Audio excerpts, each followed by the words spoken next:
what do you organize around if our goal is to organize around customer value? Well, it's not super clear, right? To start off with, right? You have candidates, right? So if there are common services or feature sets or products or something like that you can naturally group into, that's often like a pretty obvious pattern. There's still a lot of times dependencies and coordination and things like that. But if you're in a relatively small organization, or there's parts of your app that can be carved off into really customer identifiable segments, like, cool, right? Go do that. A lot of the big organizations we're working with like a couple Fortune, like 10 kinds of companies, right? And these are huge, tens of thousands of people that are interacting in very, very complex systems. And so, like, the inclination, right, if you can't get to a product intuitively, is to start maybe like hunting a value stream. Well, the problem with value stream and organizing around value streams is that often the value streams intersect with the organization and the technology in ways that actually create even more dependencies. And so the goal, right, the goal of agile transformation is to really create autonomous units that don't have dependencies between them, right? That's the holy grail of where we're heading.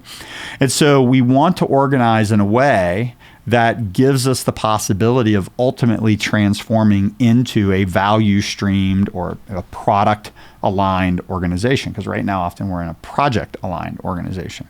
And so oftentimes kind of the starting place for organizational structure is to look at the business architecture using a technique called business capability modeling. So, but in a nutshell, what we're looking for is, like, we'll come in early into an engagement and we'll do a business architecture, business capability analysis of the organization.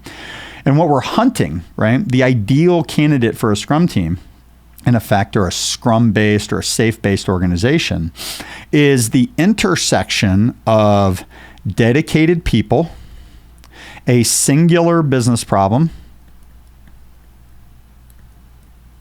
and dedicated technology. Right? That can be all kinds of different things depending upon the organization, right? But you think about, right, when I talk about a Scrum team needing to be 6 to 8 people, okay, want to have everything and everybody necessary to do it. I want to have few dependencies, right? I have to have a dedicated team.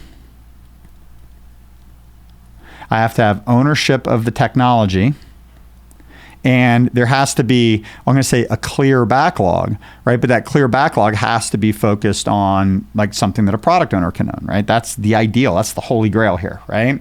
Very seldomly in large organizations, right out of the gate, is that a product, or is it a value stream, right? It's just usually not.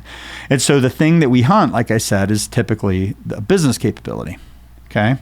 So what you can do, right, is you can start to look at your organization as a map of different kinds of business capabilities, right? And those business capabilities can basically decompose kind of infinitely, right? But we can start to look at all of the different business capabilities, the people that are supporting them, how they're performing, where the risk is, right? All that kind of stuff.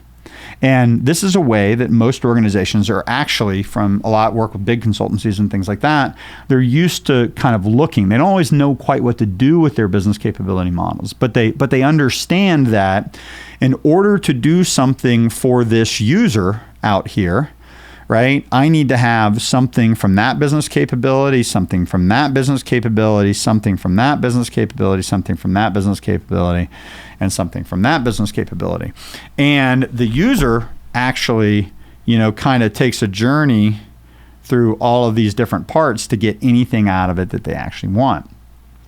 And so, just kind of as a quick aside, one of the interesting things about doing this kind of analysis is that you'll often find that a lot of organizations have a lot of duplicated business capabilities. And so they'll have like a business capability. Sometimes those business capabilities are supported by multiple technology platforms, multiple teams, things like that.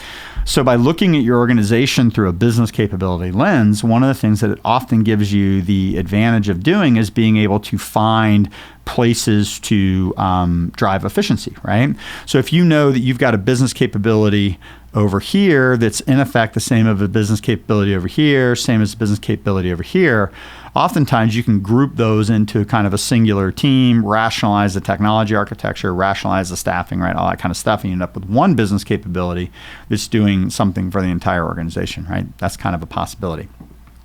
So often what ends up happening is that as you're creating these product owner teams, right, they are interfacing with other business capability focused teams, right?